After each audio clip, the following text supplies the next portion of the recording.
Je ne suis pas un historien. Je ne suis pas un architecte. Je ne suis pas non plus archéologue.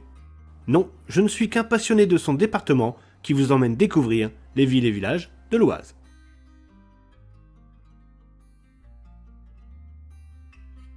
Bonjour à vous tous et bienvenue. Aujourd'hui, je vous emmène à la découverte de le Coudray-sur-Thelle. Le Coudray-sur-Thelle est un village de 571 coudraysiennes et coudraysiens et se situe au nord-est de Chaumont-en-Vexin, sur la départementale 115 qui mène de Tirmont, commune de Montchevreuil, à Noailles et est le départ ou l'arrivée, à vous de voir, de la départementale 121 jusqu'à Boubiers. La commune fait partie du canton de Chaumont-en-Vexin et de la communauté de communes thelloise. Elle faisait partie jusqu'en 2014 du canton de Noailles.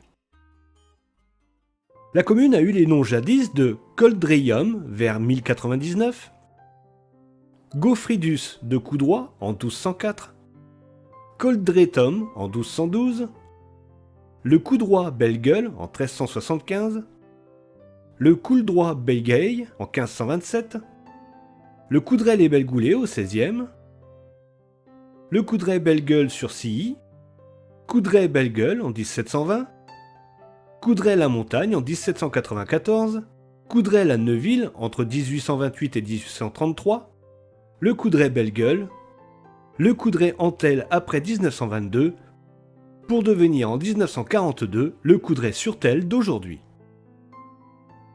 Il se dit que le surnom de Bellegueule proviendrait des ravins profonds ou goulets qui partent du territoire pour descendre dans la vallée de Silly. A noter qu'en 1794, lorsque la commune s'appelait Coudray-la-Montagne, le Coudray Saint-Germer, près de Saint-Germer-de-Fly, s'appelait le Coudray Antel. Le nom de Coudray vient de coudrier qui est l'autre nom du noisetier. Et justement, la commune a un blason récemment créé qui représente le tunnel de Coudray, dont je parlerai bientôt, et une branche de coudrier. La commune fusionne avec celle de la Neuville-d'Aumont en 1828, deviendra Coudray-la-Neuville, mais reprendra son indépendance en 1833 sous le nom de Coudray-Bellegueule. La commune, avec celle de la Draine, est jumelée dans le cadre de la vieille alliance avec l'Écosse, avec les communes de Dunscore, Caermill, Penpont et Tinron. Le Coudray se trouve près de la ligne SNCF Épinay-Villetaneuse, le Tréport Mers-les-Bains. Elle fut ouverte entre Beauvais et Méru le 15 avril 1876 et pour cette ligne, un tunnel long de 1453 mètres fut creusé dans le sens nord-sud. Une des activités principales des villageois au XXe siècle était bien sûr le travail de la nacre et de la tabletterie avec éventail et brosse. Pour son histoire, le Coudray-sur-Thelle ne compte pas de vestiges néolithiques. Non. Pas de vestiges du Moyen-Âge. Non. Pas de grands seigneurs, pas de château non plus. Mais l'histoire du village s'est forgée en 1940 avec la venue des Allemands et l'installation d'un camp appelé Robinson I, qui fut le quartier général de l'aviation allemande, la Luftwaffe, où le chef suprême Hermann Göring se rendra à plusieurs reprises. Pourquoi à Coudray ? Pour le tunnel long de 1453 mètres qui offrait un excellent abri pour le train personnel de Göring, nom de code Asia, lors de ses venues à Coudray. Göring, le Reichsmarschall, plus haute distinction après le Führer, est venu 5 fois au Coudray et à chaque visite, il restera dans son train dans le tunnel. Adolf Hitler lui-même passera la nuit du 25 décembre 1940 dans son train dans le tunnel mais n'ira pas dans le camp. La construction du camp mobilisa environ 1000 hommes de toutes spécialités. Puis, durant ces 4 années de fonctionnement, il accueillit entre 200 et 300 militaires. Le camp sera divisé en 2 parties, séparées par la rue du Bois des Houes. La partie est pour les logements des hommes de troupe, les équipements sanitaires et le poste de commandement, et la partie ouest, appelée la zone interdite, abritant le quartier général proprement dit, les logements et l'intendance des officiers. Il sera construit un quai en bois, à moitié dans le tunnel et à moitié en dehors, pour la descente des trains. Le camp comptera de nombreux baraquements qui accueilleront bureaux, salles de conférence, casernes de pompiers, coiffeurs, cuisine, infirmerie, hôpital, etc. Une petite ville dans le village. 2 piscines seront même construites et un énorme bunker pour Göring sera édifié et est encore d'ailleurs visible aujourd'hui, mais sur une propriété privée. Tout a été incendié par les Allemands quelques jours avant l'arrivée des soldats américains fin août 1944, mais il reste encore de nombreux témoignages de quelques installations. Le village est un vrai gruyère avec tous ses souterrains creusés pour rejoindre les baraquements à l'abri.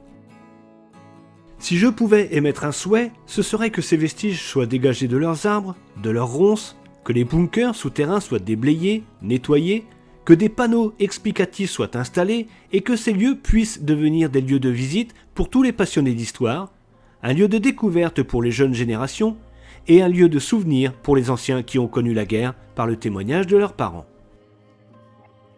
Le livre de M. Vicogne, dont je me suis inspiré pour l'histoire de ce camp Robinson, m'a vraiment ému. Ce livre a été écrit grâce au récit du caporal Gottlieb Herr et de l'officier météorologique Alphonse Keinhardt, et avec les photos du capitaine Hans Glissmann qui ont tous les trois servi au camp Robinson. Une mine d'or pour tous les passionnés de la Seconde Guerre mondiale disponible à la mairie du Coudray-sur-Thelle. Et puisque l'on parle de livres, je vous conseille aussi celui de M. Pascal Lenoir qui retrace la vie et l'histoire du village avec plus de précision que moi et qui est aussi disponible à la mairie. Changeons radicalement de sujet. En septembre 1954, le journal L'Oise Matin rapporte plusieurs cas d'apparition d'ovnis dans le ciel de l'Oise, notamment 3 témoignages dans le village du Coudray-sur-Thelle. Allons découvrir l'église du Coudray-sur-Thelle.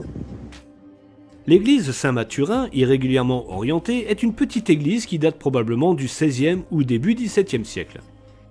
C'est la première église avec le vocable de Saint-Mathurin que je fais depuis le début de la chaîne. L'édifice est entièrement en briques et se compose d'une nef unique et d'un chœur de 2 travées avec abside à 3 pans.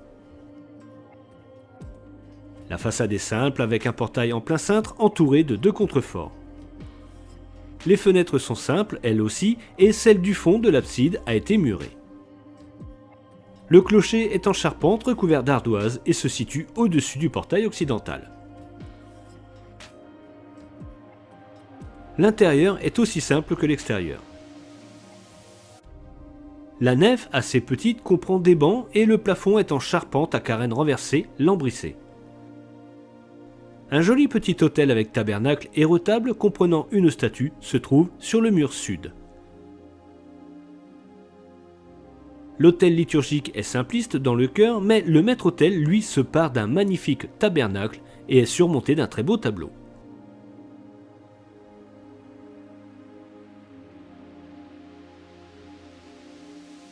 Une petite chaire à prêcher orne le mur nord et certaines poutres de la charpente sont agrémentées d'engoulants. Et au-dessus de l'entrée, près de la première poutre, un morceau de bois semble avoir été sculpté, mais l'autre non. Voyez-vous la même chose que moi ?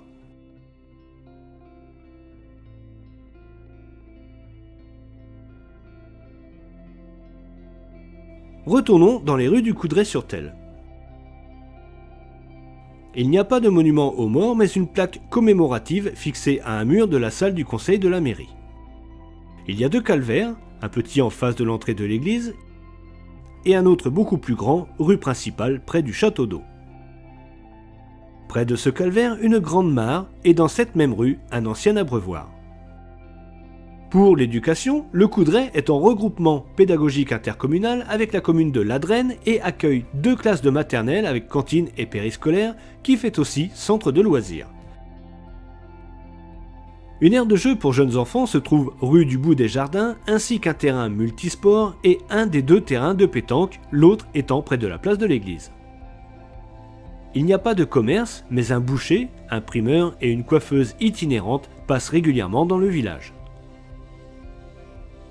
Quelques artisans et entreprises sont installés au Coudray, comme salon d'esthétique, création de produits personnalisés, etc. Un cabinet d'infirmière se trouve rue de Noé et la sécurité est assurée par la gendarmerie et le centre de secours de Noailles. Pour finir, le Coudray a accueilli Robert Rollis, acteur dans plus de 100 films et sous le nom de Jean, compagnon de Thierry Lafronde. Voilà, c'est ainsi que se termine la découverte du Coudray-sur-Thelle, joli petit village qui fut une place importante de l'armée allemande, et cela grâce à son tunnel. Je vous remercie de m'avoir suivi dans les rues du Coudray-sur-Thelle, et si cette vidéo vous a plu, n'hésitez pas à me le dire en commentaire, à mettre un j'aime, à en parler autour de vous, et surtout à partager. Je tiens à remercier Monsieur Gorine, maire du Coudray, et Madame Pitre, secrétaire de mairie, pour leur aide et leur accueil, ainsi que toutes les personnes qui m'ont aidé dans la préparation de cette vidéo. Et si le cœur vous en dit, vous pouvez soutenir la chaîne en vous rendant sur ma page Ko-fi, dont le lien est en description. N'oubliez pas de vous abonner et d'activer la petite cloche afin de ne pas manquer les prochaines découvertes. À bientôt. Au revoir le Coudray-sur-Thelle.